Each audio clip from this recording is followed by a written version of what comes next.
Breaking news చూస్తున్నారు. Hyderabad MMTS running train నుంచి యువతి కిందకు దూకేసింది. కారణం ఆమె మీద అత్యాచార యత్నానికి సంబంధించి. ఈ ఘటనలో ట్రైన్ నుంచి దూకేసిన యువతి ఆరోగ్యం ప్రస్తుతం విషమంగా ఉన్నట్టు తెలుస్తోంది. గాంధీ హాస్పిటల్లో ఆమెకి చికిత్స అందించడం జరుగుతోంది. యువతి తలకు తీవ్రంగా గాయాలయ్యాయి.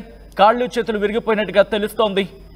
సికింద్రాబాద్ నుంచి మేడ్చల్ వెళ్తోంది ఎంఎంటీఎస్ రైలు. ఈ ఎంఎంటీఎస్ రైల్లోనే ఈ ఘటన చోటు చేసుకుంది.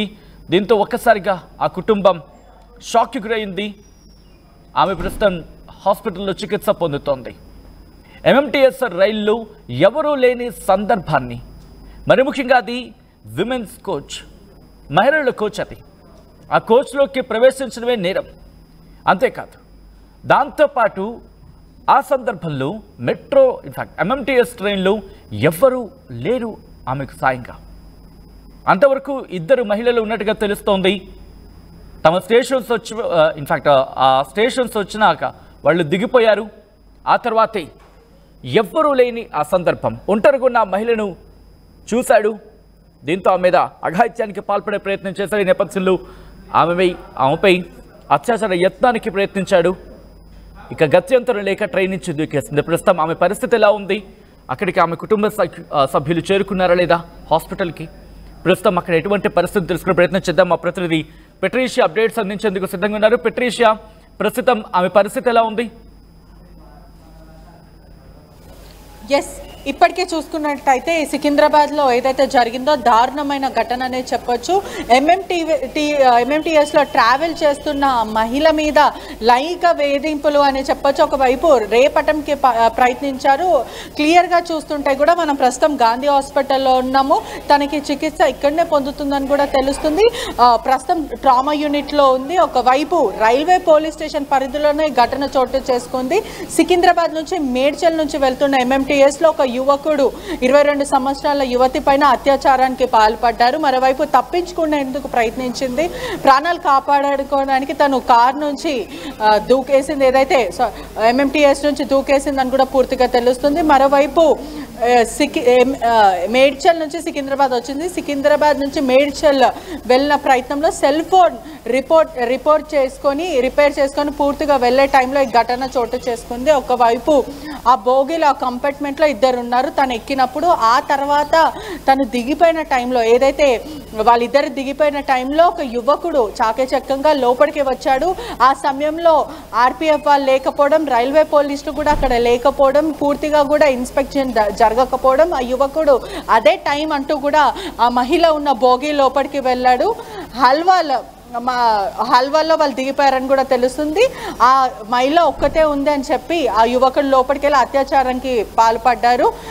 అతని నుంచి తప్పించుకోవడానికి రన్నింగ్ రైల్వే నుంచి దూకేసింది. ఒకవైపు కోంపల్లి రైల్వే బ్రిడ్జ్ దగ్గర తీవ్ర గాయాలతో పడిపోయింది. ఆ తర్వాత 108కి స్థానికులు చెప్పడం, 100కి డయల్ చేయడం. ఇప్పుడు ప్రస్తుతం గాంధీ హాస్పిటల్లో చికిత్స పొందుతుంది. బాధితురాల నుంచి స్టేట్మెంట్ రికార్డ్ చేసుకొని రైల్వే పోలీసులు కేసు నమోదు చేసుకొని దర్యాప్తు చేస్తున్నారు. బతుకుతెరువు కోసము అనంతపూర్ నుంచి ఆ మహిళ వచ్చింది. గతంలో స్విగ్గీలో పనిచేసింది, ఇప్పుడు జొమాటోలో పనిచేస్తుందని తెలుస్తుంది. వీక్ ఆఫ్ ఉన్న కారణంలో ఫోన్ సరిగా వినిపించట్లేదు అంటూ మేడ్చల్ నుంచి సికింద్రాబాద్ రావడం, ఆ తర్వాత ఫోన్ రిపేర్ చేసుకోవడం. 7:30-8 ప్రాంతంలో, అంటే సాయంకాలం వేళ 7:30 నుంచి 8 ప్రాంతంలో, అర్ధరాత్రి కూడా కాదు, ఆ టైంలో తను మళ్ళీ తిరిగి వెళ్తున్న సమయంలో మొత్తం 3-4 మహిళలు ఉండే అందరూ ఒక్కొక్క స్టాప్లో దిగిపోయారు. ఆ తర్వాత మిగతా కొంతమంది దిగిపోయిన తర్వాత ఆ మహిళ ఒక్కటే ఉండడం చూసి ఆ ఆగంతకుడు లోపలికి వచ్చి అత్యాచారానికి పాల్పడు సమయంలో ఆ మహిళ ప్రాణాలు కాపాడుకోవడానికి రన్నింగ్ ట్రైన్లో నుంచి దూకేసింది. పూర్తిగా ప్రస్తుతం తను క్రిటికల్ కండిషన్ అనే చెప్పొచ్చు. ట్రామా యూనిట్ ఓఎన్టీలో ప్రస్తుతం తను చికిత్స తీసుకుంటుంది. ఆర్టీవీ వెళ్ళి ఆ మహిళతో మాట్లాడడం జరిగింది. అంటే తను మాట్లాడలేని సిచ్యువేషన్లో ఉంది. చాలా ట్రామటైజ్గా గట్టిగా అడుస్తుంది. ఒకవైపు అసలు ఏం జరిగింది అన్నది కూడా పూర్తిగా తెలియని పరిస్థితిలో ఉంది.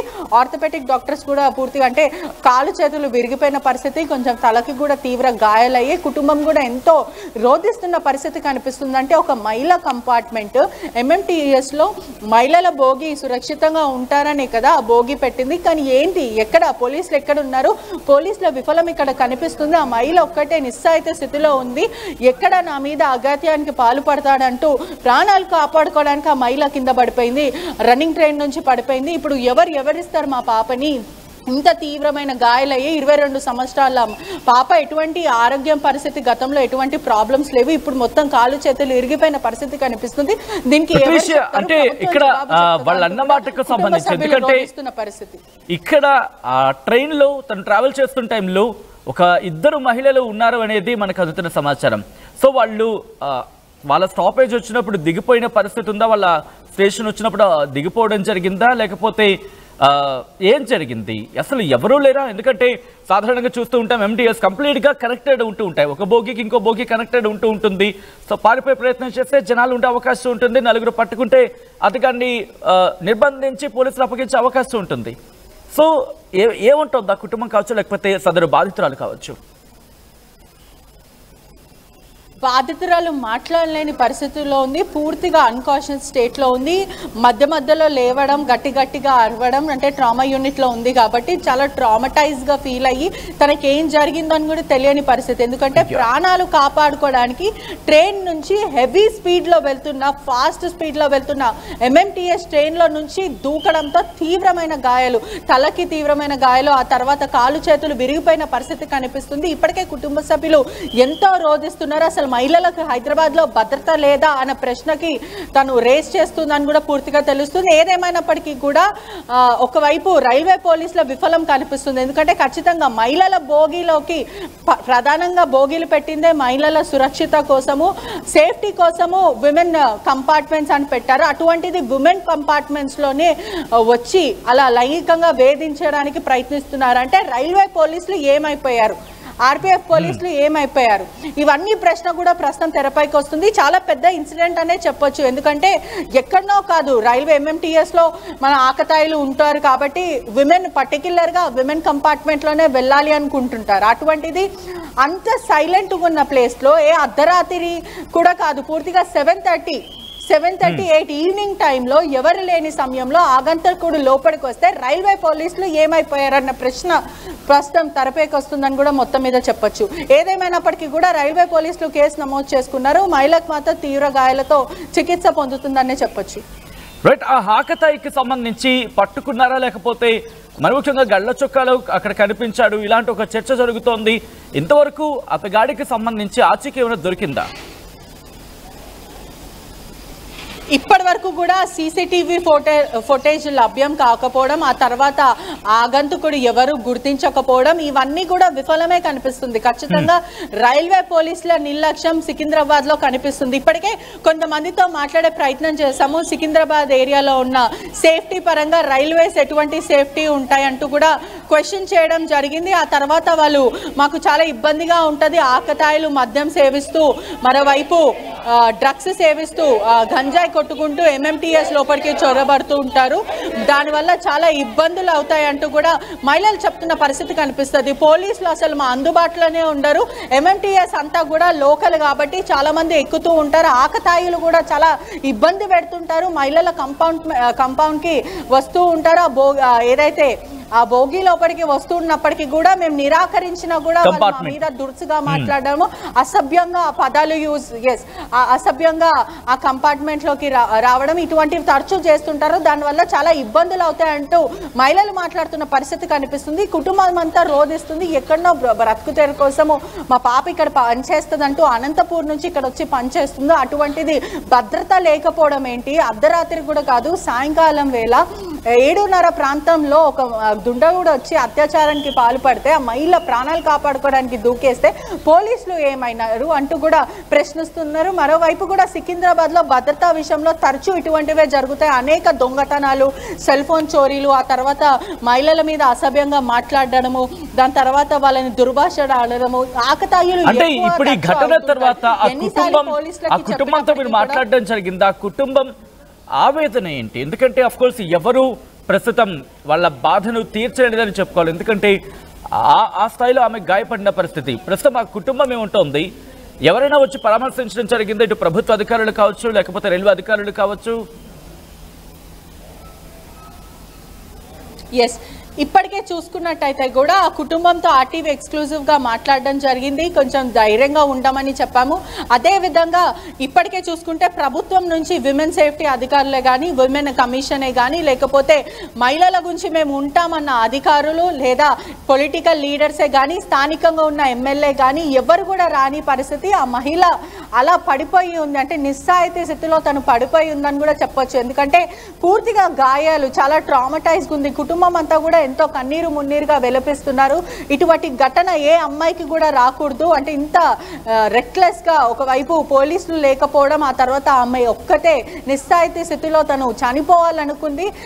పూర్తిగా వాళ్ళ తల్లి కూడా ఆ కూతుర్ని ప్రశ్నిస్తున్నప్పటికీ కూడా ఎందుకు ఇలా చేస్తావంటే కూడా తను బోరుమని వెక్కి వెక్కి ఏడవడం, ఇటువంటి ఘటన అంతా కూడా చోటు చేసుకుంది. ఏదేమైనప్పటికీ కూడా ఖచ్చితంగా ఎవరు కూడా వచ్చి తనను కన్సోల్ చేయడం, లేకపోతే ఆ కుటుంబానికి ధైర్యం ఇవ్వడము ఎవరు కూడా పట్టించుకొని సిచ్యువేషన్ అయితే కనిపిస్తుంది. ఏదేమైనప్పటికీ కూడా ఇది విమెన్ సేఫ్టీకి సంబంధించిన బిగ్ ఇష్యూ అనే చెప్పాలి. ఖచ్చితంగా రైల్వే పోలీసులు నిర్లక్ష్యం ఉంది. ఖచ్చితంగా వాళ్ళు బాధ్యత వహించాలి. ఇటీవల కాలంలో తరచూ రైల్వే స్టేషన్లో ఇటువంటి ఘటనలు చోటు చేసుకుంటున్నాయి. రైల్వే స్టేషన్కి ఆనుకొని బస్ స్టాప్, అంటే సికింద్రాబాద్ బస్ స్టాప్ దగ్గర కూడా ఆకతాయిలు చాలా మంది ఎక్కువగా అయిపోతున్నారు. మహిళల పట్ల అసభ్యంగా మాట్లాడడం, దాని తర్వాత వాళ్ళ చున్నీ లాగడం, ఇటువంటి ఘటనలు గతంలో కూడా వచ్చాయి. బస్ స్టాప్లో కూడా అసభ్యంగా ఒఫెన్సివ్, సెక్షువలైజ్ ఒఫెన్సివ్ సింబల్స్ చూపించడం, ఇటువంటివి గతంలో కూడా తెరపైకి బయటకు వచ్చాయి. ఏదేమైనప్పటికీ కూడా సికింద్రాబాద్ పోలీసులు ఖచ్చితంగా బాధ్యత వహించాలి. రైల్వే స్టేషన్స్ లో, మరి మెట్రో స్టేషన్స్ ఎక్కడైతే ఆ కింద స్పేస్ ఎక్కడైతే ఉంటుందో బస్ స్టాప్స్ లో ఖచ్చితంగా వాళ్ళు పాట్రోలింగ్ చేయాలి. మహిళల పట్ల బాధ్యత వహించాలి. రైట్ పెట్రేష్, ఒకసారి మీరు లైన్లో ఉండే ప్రయత్నం చేయండి. ఇటువంటి దుర్మార్గులకు సంబంధించి మరి ముఖ్యంగా ఇంకా మనం భద్రత విషయంలో మరింత పటిష్టత మెరుగుపరుచుకోవాల్సిన అవసరం కనిపిస్తోంది. మరింత పటిష్టమైన వైఖరి అవలంబించాల్సిన పరిస్థితి కనిపిస్తోంది. ఎంత వేగంగా వెళ్తున్నామా అనేది ఎంత ముఖ్యమో, ఎంత భద్రతగా, ఎంత బాధ్యతగా వాళ్ళ గమ్యస్థానాలకు చేర్చుతాం అనేది కూడా అంతే ప్రాధాన్యత ఉండాల్సిన అవకాశం రెండూ ఉన్నాయి. ఇక్కడ ప్రయాణికులకు సంబంధించి భద్రత కల్పించాల్సిన బాధ్యత రైల్వే శాఖ మీద క్లియర్ కట్గా కనిపిస్తోంది. ఒక సీసీ కెమెరా పెట్టి నిరంతర పర్యవేక్షణ అవసరంగా కనిపిస్తోంది. ఈరోజు ఆ సీసీటీవీ ఉండుంటే కనుక అఫ్కోర్స్ ఉండాల్సిన అవసరమే కనిపిస్తోంది. ఎందుకంటే గల్లీలోనే పెట్టుకోవాల్సిన పరిస్థితి, ఆ సందర్భం వచ్చేసింది. యాక్సెప్టెన్సీ ఉంది కదా, ఎందుకంటే నేరాలు ఘోరాలు కళ్ళ ముందే జరుగుతున్నాయి. గల్లీల్లోకి, సందుల్లోకి వచ్చేసినప్పుడు ఎంతమంది పబ్లిక్ ట్రావెల్ చేస్తున్నా ఆ ఎంఎంటీఎస్లో కూడా ఉండాల్సిన అవసరం ఉంది. మెట్రోలో మనం పెట్టుకుంటున్నామే సీసీ ఫుటేజ్, సీసీ కెమెరాస్ని. ఎంఎంటీఎస్లో ఎందుకు లేదు? బహుశా ఇది కూడా ఒక అదును తీసుకున్నాడేమో. ఒకవేళ మీరెవరైనా ఎంఎంటీఎస్లో ప్రయాణించి ఉండుంటే, మీకు ఇటువంటి ఘటనలు ఎదురై ఉంటే కనుక కమెంట్ చేసే ప్రయత్నం చేయండి. ఎందుకంటే నిద్రపోయిన వ్యవస్థ మేల్కొనాల్సిన పరిస్థితి, అది ఏ వ్యవస్థ అయినా కావచ్చు. ఎందుకంటే జరగదులే, జరిగినప్పుడు చూసుకుందాలే అనే అధికారులు ఎవరైనా ఉంటే కనుక లేవండి, ఇప్పటికైనా నిద్ర లేవండి. అక్కడ నిధులు ఉన్నాయా, నిధులు లేవా, ఇది ఇక్కడ మ్యాటర్ కాదు. నిధులు లేకపోతే అభివృద్ధి మాట దేవుడెరుగు, ముందు భద్రత కల్పించండి. ఇది అక్కడ సగటు మనిషి అంటోంది. ఈరోజు ఆ ఎంఎంటీఎస్లో బహుశా సెక్యూరిటీ విషయంలో కనుక ఒక కెమెరా ఉండుండు, లేకపోతే నిరంతర పర్యవేక్షణ ఉండుంటే ఈరోజు ఆ మహిళకి ఆ పరిస్థితి దాపురించేది కాదు. ఈరోజు కుటుంబం ఆవేదన, ఆ గోస పడుండేది కాదు. కాళ్ళు చేతులు విరిగిపోయిన పరిస్థితి అంటే ఎంత కలిచివేసే అంశం అది, మనసుని చలించవేస్తోంది. ఎందుకంటే కనుక 22 ఏళ్ల అమ్మాయి, ఎంత భవిష్యత్తు ఉంటుంది, ఎటువంటి ఆరోగ్య సమస్యలు, అంటే ఎటువంటి హెల్త్ ఇష్యూస్ లేవంటూ కూడా కుటుంబం చెబుతోంది. అటువంటిది ఒక్కసారిగా అంత ట్రామటైజ్ అయిపోయి బిగ్గరగా అరుస్తూ ఉంటే, సమాజంలో తను కూడా ఒక మనలాంటి మనిషే కదా, మన ఆడబిడ్డే కదా, మన అక్క చెల్లి లాంటిదే కదా. ఎంత అసభ్య ప్రవర్తన కొన్ని సందర్భాల్లో. ఏదైనా ఇష్యూ జరిగితే మాత్రం అందరి గళం మాత్రం ఒక బీభత్సమైన వాతావరణంలోకి వెళ్ళిపోతుంటుంది. కానీ ఆలోచించే ప్రయత్నం చేయండి. ఆలోచించే ప్రయత్నం చేయండి. సమాజంలో అటువంటి అభ్యంతరకర భాషను లేకపోతే అటువంటి ఇండికేషన్స్ ఇస్తున్న వాళ్ళ పట్ల మనం ఎంత బాధ్యతగా ఉన్నాం. ఎక్కడో జరిగిందిలే మనకు సంబంధం లేదనుకుంటే డోంట్ ఫర్గెట్, మర్చిపోవద్దు. రేపు మన కళ్ళ ముందే మన ఇంట్లో వాళ్ళకే జరిగితే ఆ పరిస్థితి రాకూడదని కోరుకుందాం. కానీ ఈరోజు ఆ 22 ఏళ్ల అమ్మాయి హాస్పిటల్లో చలనం లేకుండా కేవలం ప్రాణం మాత్రమే ఉంది. ఆ తల్లి కడుపు ఎంత మండిపోతూ ఉంటుంది. ఒక్కసారి ఆ తల్లి పాత్రలో మీరు ఊహించుకునే ప్రయత్నం చేయండి. మీ అమ్మాయో లేకపోతే మీ కోడలు, మీ చెల్లు, మీ అక్కు, మీ వదిను ఉంటే ఇలా ఉంటామా? ప్రశ్నించలేవా?